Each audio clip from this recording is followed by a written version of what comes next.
श्री स्वामी समर्थ।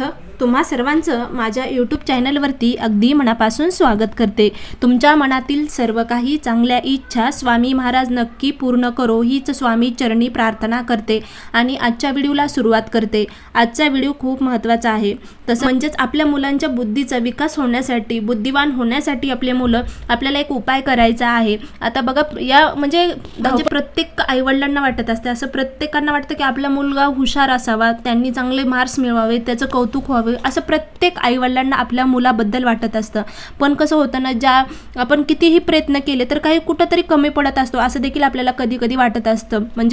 म्हणजे असं आपल्याला मुलांच्या वागण्यामधून कधीतरी जाणवत असतं। म्हणजे आता आपण कितीही मुलांना काही गोष्टी दिल्या आणि मूल कितीही म्हणजे अभ्यास केला तर त्याच्या लक्षामध्ये राहत नाही किंवा त्याच्या बुद्धीचा विकास होत नसल्यासारखं आपल्याला जाणवत असतं।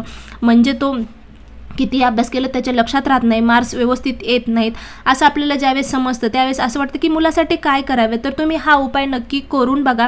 अतिशय प्रभावी असं म्हणलात तरी चालेल, कारण मी जे तुम्हाला उपाय सांगणार आहे तो खूप प्रभावी आहे। तुम्ही 40 दिवस नुसतं करून बघा, केल्याने सगळं होतं। पण आपण प्रत्येक आईने हा उपाय आपल्या मुलांसाठी करून बघा, आपल्या कुटुंबासाठी सुद्धा करायचा आहे। जर आता बघा, तुम्ही स्वयंपाक बनवत असाल तर स्वयंपाक बनवत असताना तुम्ही श्री स्वामी समर्थ असं म्हणत तुम्ही ते स्वयंपाक बनवा। नक्कीच तुमच्या घरामध्ये जर काही असमाधान तुम्हाला वाटत असेल, म्हणजे घरामध्ये रखरख जाणवते किंवा घरामध्ये शांतता नाही, तर नक्कीच तुम्हाला फरक जाणवेल। तुम्ही जर 40 दिवस श्री स्वामी समर्थ या मंत्राचा जप करीत स्वयंपाक बनवला तर, कारण तो जो प्रभाव आहे मंत्राचा तो स्वयंपाकावर पडेल।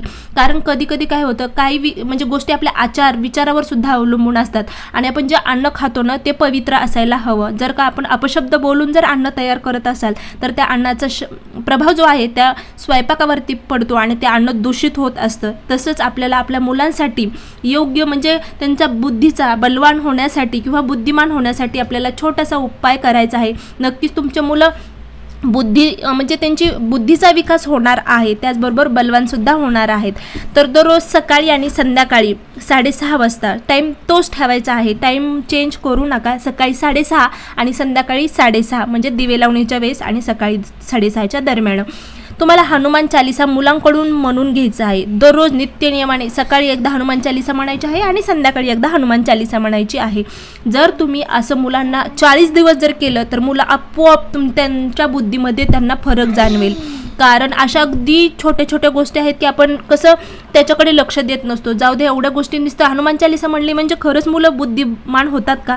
पण तुम्ही करून बघा, नक्कीच तुम्हाला त्याचा फरक जाणवेल। 40 दिवस करून बघा, नंतर आपोआप त्यांच्या बुद्धीमध्ये फरक पडायला लागला की तुम्हाला सुद्धा वाटेल की नाही दररोज म्हणलं पाहिजे त्यांना। आणि तो मुलगा सुद्धा जो नित्यनियमाने 40 दिवस सेवा करेल तो सुद्धा पुन्हा कधीच विसरणार नाही, नित्यनियमाने करत राहील। जर त्याला काही शारीरिक त्रास असेल, आजार असेल किंवा त्याच्या लक्षात राहत नाही, अभ्यास खूप करतो पण त्याच्या लक्षात काही राहत नाही किंवा त्याला म्हणजे त्याच्या बुद्धीचा विकासच झाल्यासारखं तुम्हाला वाटत नाही, की तो सतत विसरतो, गोंधळून जातो अभ्यास करताना, नक्कीच त्याला योग्य मार्ग मिळणार आहे। आणि हनुमान चालीसा हे एक असं आहे जे की आपल्या मुलांच्या बुद्धीचा म्हणजे विकास होतो, त्याचबरोबर आपले मुलं बुद्धिवान होतात, बलवान होतात। त्यांच्यासाठी हा अतिशय प्रभावी असा उपाय आहे। ज्यांना कोणाला वाटतं की आपल्या कुटुंबासाठी, आपल्या मुलासाठी नक्की हा उपाय करावा, तर त्यांनी त्यांच्या मुलाकडून नक्की हा उपाय करून बघा।